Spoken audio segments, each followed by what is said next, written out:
వెంకట్ గారు. Thank you so much. Wishing all the very best. Yes, తన rooted మ్యూజిక్‌తో audience అందరిని ఎమోషనల్‌గా కనెక్ట్ చేసి కట్టి పడేసేటువంటి మా మ్యూజిక్ డైరెక్టర్ చరణ్ అర్జున్ గారిని మాట్లాడవలసిందిగా రిక్వెస్ట్ చేస్తున్నాం. యాజ్ ఎ లిరిసిస్ట్‌గా, యాజ్ ఎ సింగర్‌గా, యాజ్ ఎ మ్యూజిక్ డైరెక్టర్‌గా ఎన్నో సక్సెస్‌ఫుల్ ఆల్బమ్స్‌ని మనకు అందించడం జరిగింది.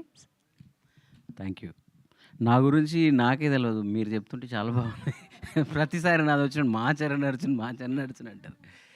థ్యాంక్ యూ అందరికీ. అలా మా చరణ్ అర్జున్ అని ఫీల్ అవుతున్న అందరికీ కూడా చాలా థ్యాంక్స్. మీ అందరి ప్రేమ వల్ల ఇక్కడ దాకా వచ్చాను. మొన్న ప్రీమియర్ జరిగినప్పుడు నేను స్పీచ్లు ఇవ్వను భయ్యా. నా పాటలు ఎట్లా ఉంటాయో నేను ఆర్గానిక్గా మాట్లాడతా. అది దాంట్లో మీరు మంచినే తీసుకోండి. మొన్న ప్రీమియర్ జరిగినప్పుడు ఇంటర్వెల్లో ఒక అతను వచ్చాడు. ఆయన ఎవరో నాకు తెలియదు. చరణ్ అర్జున్, నువ్వు ఏ పాట చేసినా చాలా అద్భుతంగా చేస్తున్నావు. అది ప్రైవేట్ సాంగ్లైనా, సినిమాలైనా, లేదంటే పొలిటికల్, ఇప్పుడు రేవంత్ రెడ్డి గారు సీఎం లాంటి మనిషి ఎక్కడికి వెళ్ళినా నీ పాటే వస్తుంది. అన్నీ బాగానే చేస్తున్నావు, కానీ ఎక్కడో అనుకున్న స్థాయిలో నువ్వు కనపడతలేవు, అనుకున్న సినిమాలు చేయట్లేవు, ఆ ఫామ్లో రావట్లేవు. ఎక్కడ ప్రాబ్లం ఉందో ఒకసారి నిన్ను నువ్వు ప్రశ్నించుకో అన్నాడు ఆయన. ఆయన నన్ను అన్నాడు, నేనేం ఆన్సర్ చెప్పలేదు. అలాగే మీలో చాలామంది కూడా అనుకుంటూ ఉంటారు. నాకు కూడా అప్పుడప్పుడు ఇంట్లో కూర్చున్నప్పుడు అనిపిస్తూ ఉంటుంది, మనం కరెక్ట్గానే ఉన్నామా, కరెక్టా, ఏంటి మన ప్రాబ్లం అని. ఏమీ లేదు.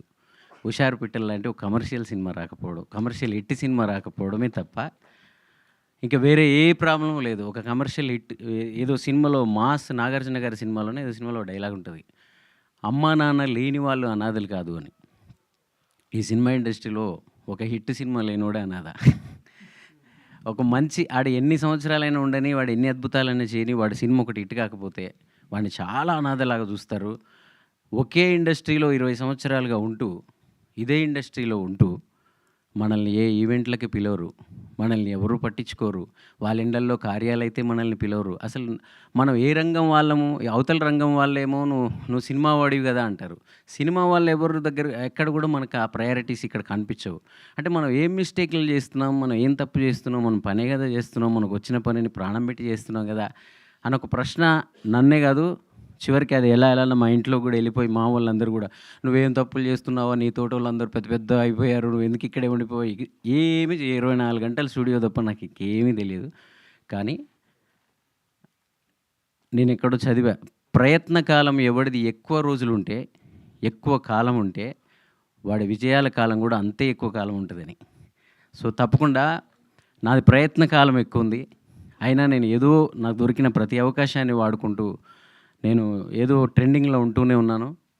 నేను ఎప్పుడు కూడా యూట్యూబ్లో దాదాపు ప్రపంచమంతా కరోనా వచ్చి అందరూ సినిమాలు అన్నీ బంద్ అయిపోయి ఇళ్ళల్లో ఉన్నప్పుడు కూడా నేను నాకున్న ప్రతిభని, నా స్టూడియో సిస్టమ్ని అంతా తీసుకెళ్ళి మా ఊరికి తీసుకెళ్ళి ఏదో ఒకటి చెప్పాలి కదా ప్రజలకి, ఏదో ఒక మంచి విషయాలు చెప్పాలి కదా అని, ఒక క్యాస్టిజం గురించి, నువ్వో రాయి నేనో శిల్పి, అన్నదమ్ముల గురించి, అలాగే నాన్న గురించి, ఊరి గురించి, పల్లె గురించి ప్రతిదీ విషయాల్ని బోధిస్తూ నేను ఆ రోజు అందరి డబ్బులు దాచుకుంటుంటే, ఆ డబ్బులతో నేను వర్క్ చేస్తూ ఊర్లో రోజు ఒక 50 మందికి భోజనాలు పెడుతూ షూటింగ్లు చేశాను.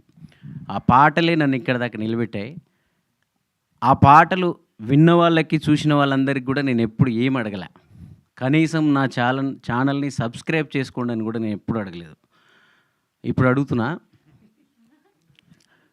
ఊరికి 10 మంది అని ఉంటారుగా, థియేటర్ దగ్గర 10 మంది అని నా పాటలిని వాటి ద్వారా ఎంతో కొంత నేర్చుకున్నోళ్ళు, ఫీల్ అయిన వాళ్ళు, కలిసిన అన్నదమ్ములు, తండ్రి విలువ తెలుసుకున్న వాళ్ళు తప్పకుండా ఉంటారు. కల్ట్ ఫ్యాన్స్ అందరూ ఉంటారు. ఫ్యాన్స్ అనే మాట మాట్లాడితే ఓహో ఈయనకు అప్పుడే ఫ్యాన్స్ ఉన్నారా అనుకునే వాళ్ళు అనుకోవచ్చు.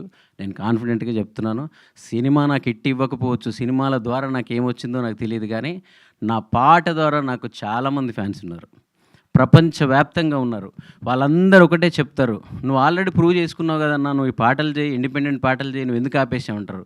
మీ అందరికీ ఇదే ఆన్సర్. నేనేమంటే, నాకు సినిమా పిచ్చి బాయ్, సినిమా కోసమే వచ్చిన. నా పాట 100 మిలియన్లు ఒక ప్రైవేట్ సాంగ్ కొట్టినా నాకు ఆనందం ఉండదు. నా సినిమా పాట 1 మిలియన్ వస్తే నాకు చాలా హ్యాపీ ఉంటుంది. నాకు సాక్షాత్తు రాష్ట్ర ముఖ్యమంత్రులే తెలుసు, మాజీ ముఖ్యమంత్రి తెలుసు, ఇప్పుడున్న ముఖ్యమంత్రి తెలుసు. డైరెక్ట్ ఫోన్లో మాట్లాడతాను నేను. వెళ్ళి నాకు ఏదో ఒకటి చేయండి అంటే ఏదో చేస్తారు, ఏదో సెటిల్ అయిపోవచ్చు. నాకు ఆయన సాక్షాత్ రేవంత్ రెడ్డి గారే మీడియాలో చెప్తున్నా, నేను కలిసిన ప్రతిసారి నేను ఏ డైరెక్టర్కి ఫోన్ చేయాలి నీ గురించి, ఏ హీరోకి చేయాలి, ఏ ప్రొడ్యూసర్కి చేయాలి చరణ్ అంటుంటారు.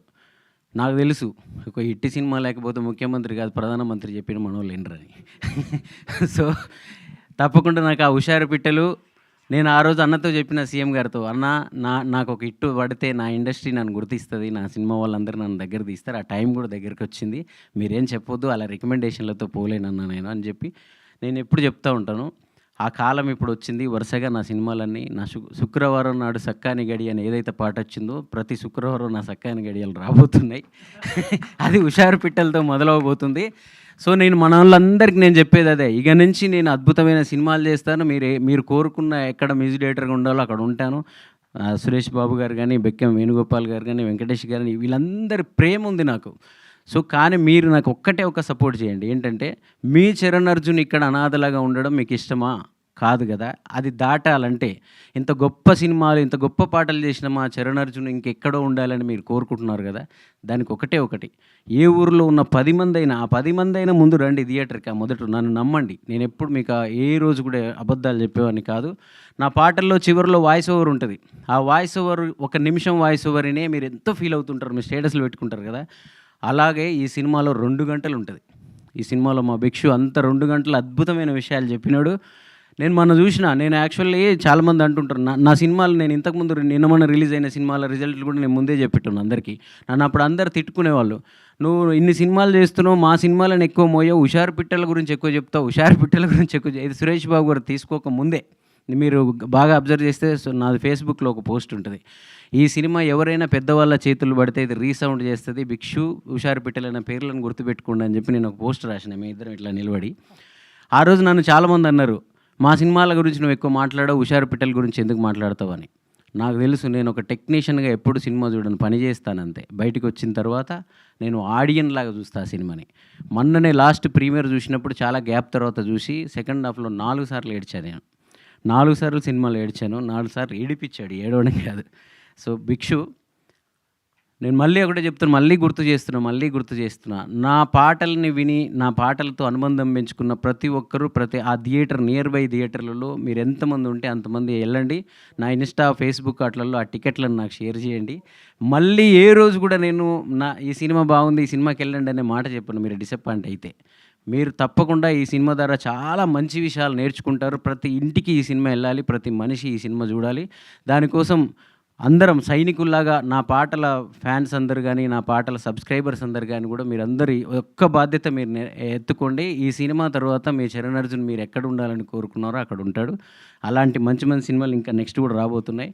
సో మొదటి హుషారు పిట్టలు సినిమా నన్ను అలాగే పాటలు చిరంజీవి అద్భుతమైన పాటలు రాశారు.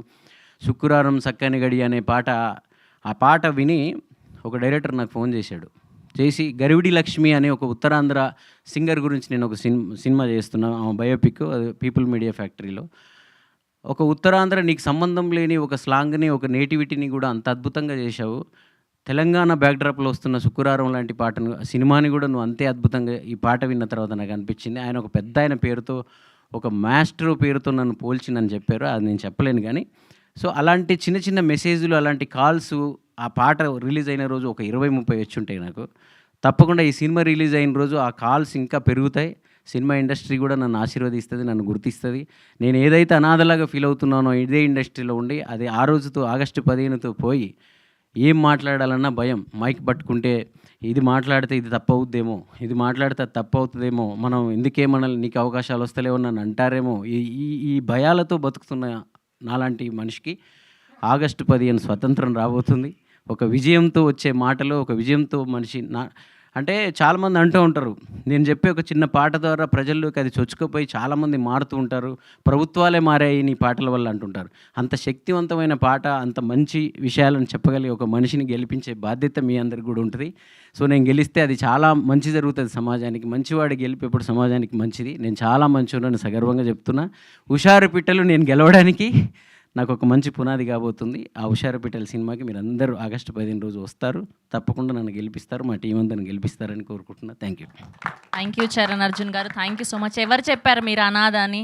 మీరు చేసిన సినిమాలు ఫెయిల్ అయి ఉండొచ్చు కానీ యాజ్ అ మ్యూజిక్ డైరెక్టర్గా మీరు ఎప్పుడు హిట్టే మాకు. అది లగ్గమైనా అది విమానమైనా we all are there for you. ఎప్పుడు కూడా ఆ మాట ఇప్పుడు నేను మాట్లాడొద్దు మీరు. హుషారు పిట్టలకి ఇది 5 ప్రెస్ మీట్లు 5 సార్లు ఈవెంట్లు అయింటాయి కదా. నేను చేసిన ఒక సినిమా కనీసం ఒక ఈవెంటే లేదు నాకు. అయ్యే ఒక మీడియాలో మాట్లాడిందే అంటే ఇప్పటిదాకా ఏర్పరచుకున్నదంతా నా సొంతంగా ఏర్పరచుకున్నదే. ఒక సినిమా నాకు సపోర్ట్ అయినప్పుడు వచ్చే అద్భుతం వేరే ఉంటుంది. సో తప్పకుండా అలాంటి సినిమాలు ఇప్పుడు వస్తాయని అంటే మీరు ఊరికే చెప్పాలి కాబట్టి మీడియా ముఖంగా చెప్పారు కదా. నిజం చెప్పండి, ఒక హిట్ లేకపోతే ఎలా ఉంటుంది ఇక్కడ? అట్లా కాదు కానీ మీరు చేసిన సినిమాలన్నీ మా కానీ అందరికీ గుర్తున్నాయి. అవును, ఆ హిట్ లేకపోయినా పాటల ద్వారా నేను నిలబడగలిగానంటే అది ప్రేక్షకులు నాకు ఇచ్చిన ప్రేమ, మీరందరూ నాకు ఇచ్చింది. థ్యాంక్ యూ థ్యాంక్ యూ అండి. Thank you so much. And ఇప్పుడు